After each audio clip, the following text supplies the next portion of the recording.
Clutch or kick. Yo, what is up, good people? Welcome back to the channel. This is the second video in the Barrier to Entry series for Rainbow Six Siege, where I discuss the biggest hurdles for newcomers and lower ranked players and try to help you overcome them. In the first video, I discussed a more efficient way to learn the maps in Rainbow Six Siege. I know the maps have some of the biggest impact on player experience, so if you haven't seen that video and are interested in checking it out, I'll leave a link in the description. In today's video, I'll be discussing the various defensive roles that exist in Siege. I initially wanted to combine the attacker and defender roles into a single video, but there's quite a bit of content here, and I've decided to split the videos up for the sake of time. Either way, I think it's so important to discuss the roles early on because most new players spend a lot of time focusing on the hundreds of interactions that exist within the game, but don't even understand what they need to do to actually win a match. So let's talk about it.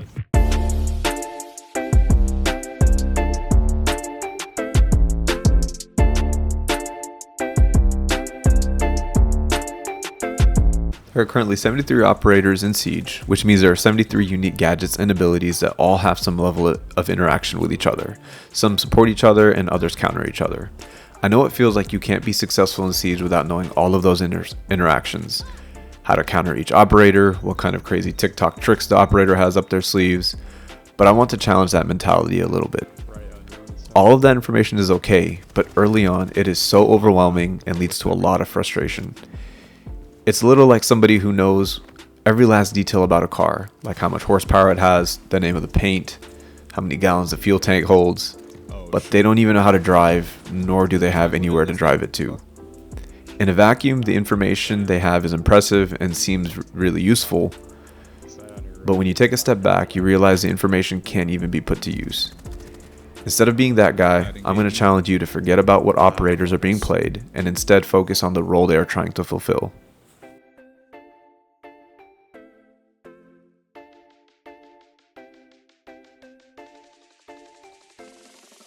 So we're going to be talking about these 5 defender roles: anchor, support, shallow roamer, or also known as bridge, deep roamer, and turret. Within each role, we'll discuss what their primary functions are and what goals they should have in each round. I'll also have some gameplay clips playing to show you a good example of how that role is being played. Along with that, we'll discuss some of the skills and player characteristics required to play that role effectively. I'm hoping you'll be able to identify a role that suits you for your skill sets and characteristics, and it motivates you to play that role for your team. Lastly, I'm going to give you some operator recommendations in case you don't really know where to begin. The last comment I'll make before we jump into the roles is that even though I've listed out 5 roles, it doesn't necessarily mean you need to have these roles present in every round. That can be setup dependent and team dependent, so don't get too caught up about having one player in each role. You can absolutely have lineups where you have more roamers and no turret players, or have more anchors and supports than roamers. Let's take a look at how these roles are going to be set up and where, as if we're defending the top floor site for Cash and CC on Clubhouse.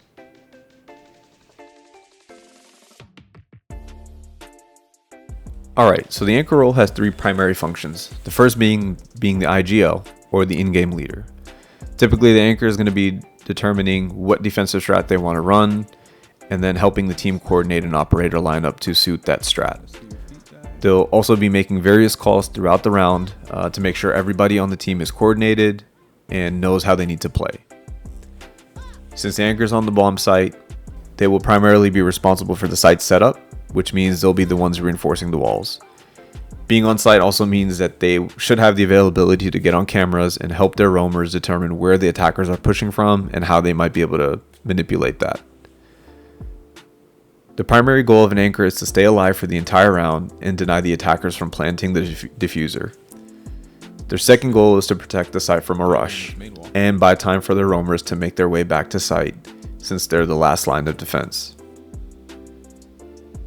Okay, I'll be completely honest. I don't really play the anchor role very much. I ended up anchoring in this case because I've only played this map a couple of times at this point, and I don't know it very well. I'm kind of playing in this strong position where it's elevated compared to where most people might expect a gunfight, which is, typically at the head level.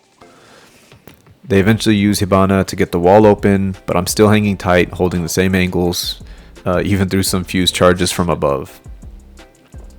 All while I'm making sure that I hold the same angles and use my utility to make it harder for them to push in and get the plant off.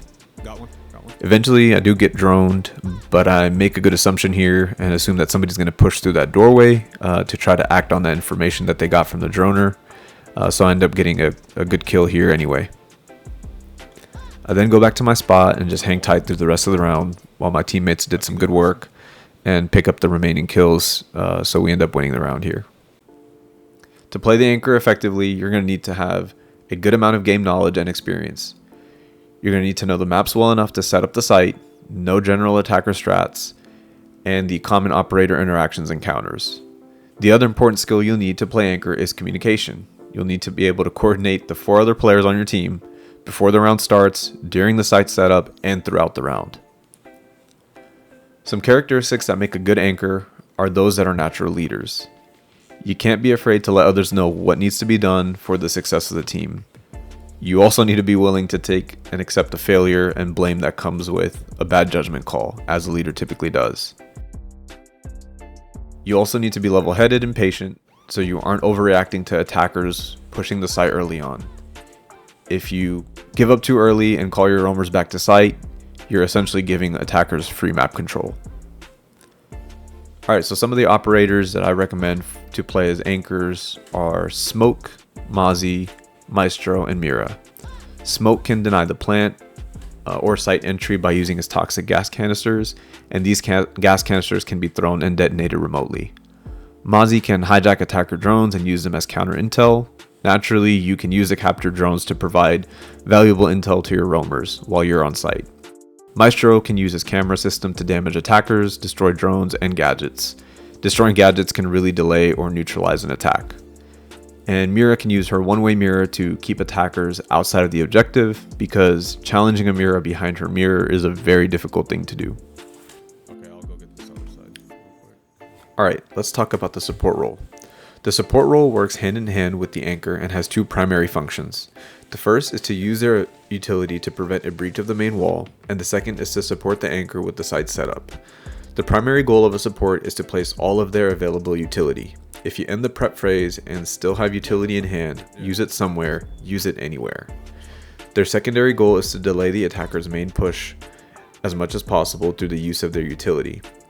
There are specific ways the utility can be manipulated to trick attackers and make them waste their resources. I don't have a great support video because there's not really a particular way a support role has to play. I generally play support as bandit and then end up roaming throughout the round, which is what you'll see here in this video. I help reinforce the site a bit, I make sure to put all my utility down, and then I go off site to roam.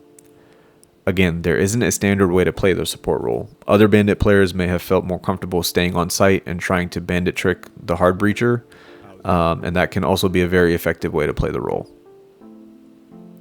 To play the support role effectively, you'll need similar skills to the anchor role, with the exception of communication. You'll need to have a good amount of game knowledge and experience so you can help set the site up. You'll also need to know general attacker strats and the common operator interactions and counters. The main characteristic that makes a good support player is being selfless. You'll happily accept the fact that you'll be bringing utility that doesn't help you net any kills, and you'll find satisfaction in the fact that your utility may actually help other teammates get kills and win the round. Some operators I recommend to use for the support role are Bandit, Mute, Cade, and Tubarão. Bandit can use his batteries to electrify walls, shields, or barbed wire, which destroys attacker gadgets on contact. Mute can place his signal jammers, which prevent remotely detonated devices from engaging, like breaching gadgets and drones from operating. Cade can place his electroclaw on walls, shields, and barbed wire to electrify it, destroying attacker gadgets on contact. Tubarão can use his projectile onto a surface, slowing opponents and freezing attacker gadgets in place for a duration of time. Naturally, this can be used to delay the attacker's main push.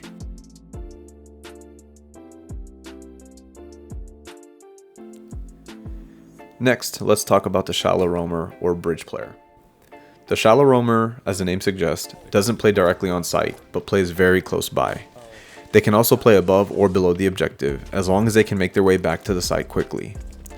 The shallow roamer acts as the middleman between the anchor and the deep roamer. That's why the role is also referred to as bridge, since they determine if the bridge back to site is still open for the deep roamer or not. The secondary function of the shallow roamer is to be able to quickly respond to the anchor and help defend the site if it's needed. Your main goal as a shallow roamer is to burn attacker resources and to delay control of the site adjacent rooms as much as possible and for as long as possible. Okay, so here's a video of me shallow roaming on Chalet. We're defending the kitchen site, which is on the first floor. One of the common attacker takes is to take control of the second floor and start utilizing utility to try and kill or put pressure on the defenders below. Because we know how valuable a second floor take can be, my buddy and I decide to secure some doorways upstairs and try to help delay or deter the attacker's plan altogether. Unfortunately, my friend gets pushed early on before we could even get set up, and he gets killed. At this point, it comes down to 3v3, and I get some good calls from my teammates to open up the floor and play from above. I use my secondary shotgun to open up some angles. I didn't really play this as well as I could have because I could have put the holes at a further angle and had a much easier angle onto the doorway. But either way, I end up missing some shots, but I do get to see the enemies running into sight.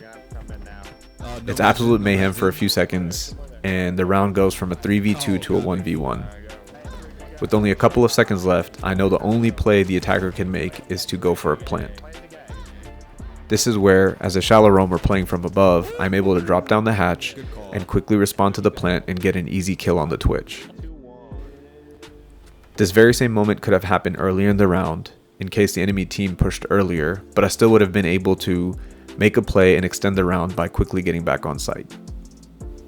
To play the bridge role effectively, you'll need to have some basic map knowledge and understand some of the general attacker strats, so you can make educated assumptions of which parts of the map could be safe for the deep roamers to rotate back through.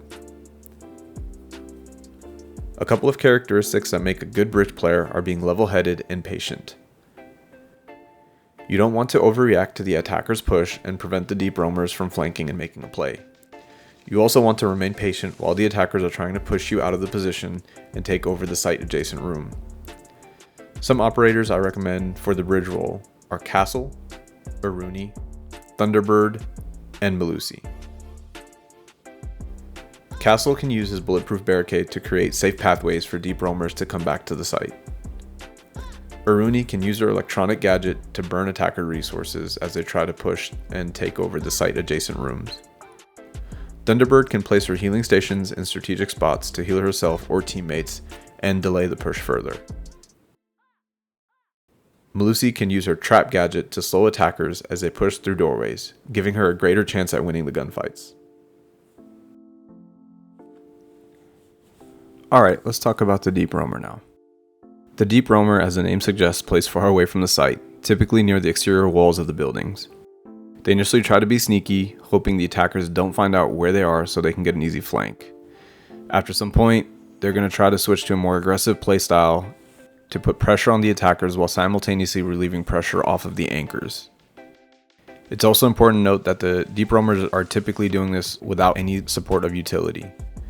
The attackers may have already opened up some walls on the bomb site, or could be playing from above or below the site, pinning anchors down into very tight spots, and this is where the deep roamer can come in and pull off a flank. Once the attackers realize there's somebody behind them, they're going to be forced to make a decision whether to fall back and flush out the deep roamer or continue pushing into sight.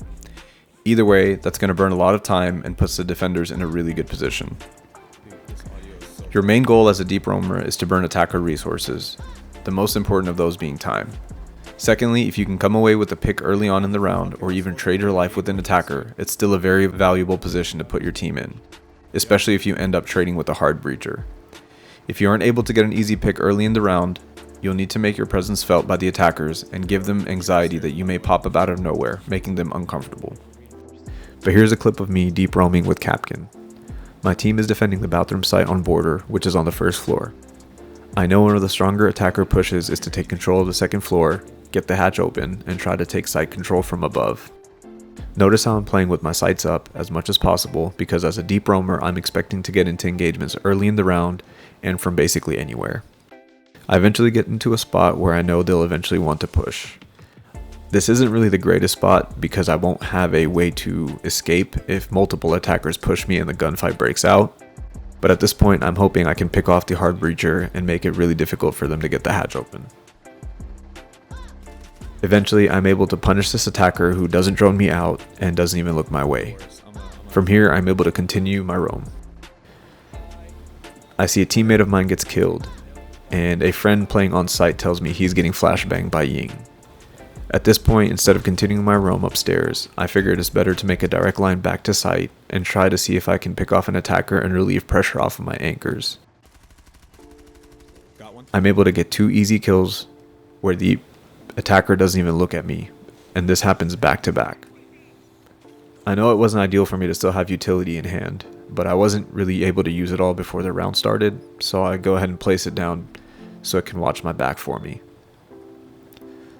I then sit back into this tight, tucked in right corner, and I'm able to check cams to figure out what the attackers are up to. I see the attackers are still outside of sight, and so I don't feel any pressure to rush back. Eventually, the attackers get so low on time that they can't check all their corners, and this Ash walks by me, and I'm able to kill her. The crazy thing is, this round ends, I have 4 kills, and not a single gun was pointed in my direction.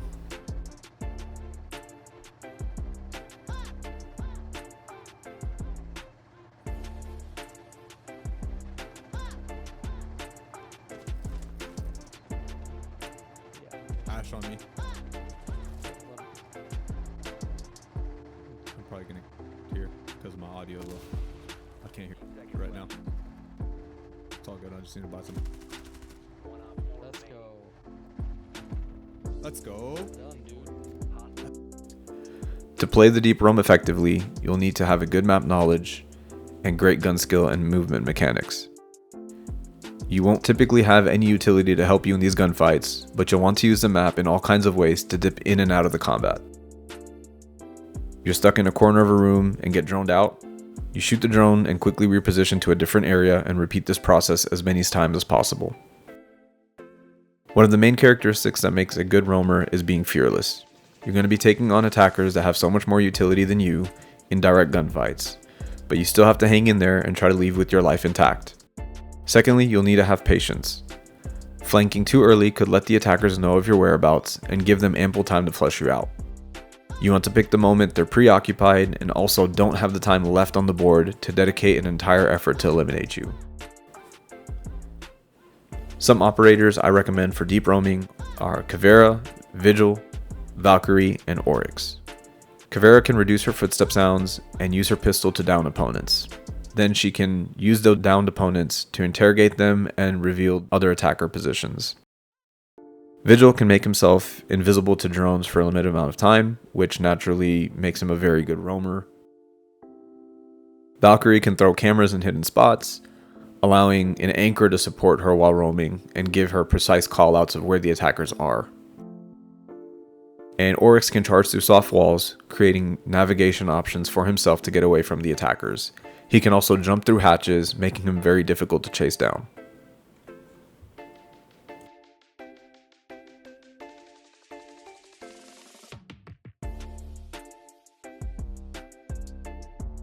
The last role we'll talk about on the defensive end is the turret role. This player is going to be in a stationary position, trying to hold a critical piece of the map for as long as possible with the help of various pieces of utility. This is one of those spots that if it gets taken, the tide shifts towards the attackers in a big way.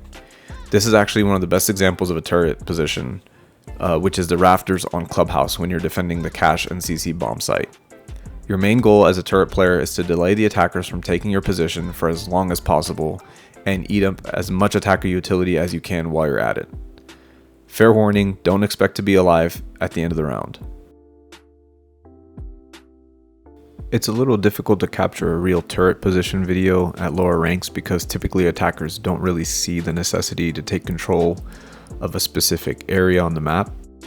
Most lower ranked players' mentality is just to go for frags instead of trying to get the diffuser down. Anyway, this is a video of me defending the second floor site on Cafe. Here I'm playing Cade and I have this shield my teammate placed as a utility to help me out.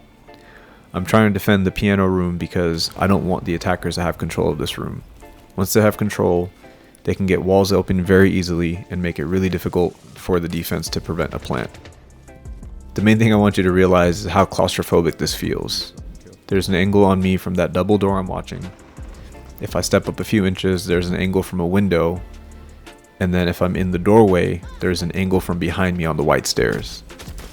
Luckily, my teammate was watching those stairs for me and ends up getting a kill. I eventually do get this kill on Blackbeard, but that could have gotten really ugly for me if he had other teammates pushing with him.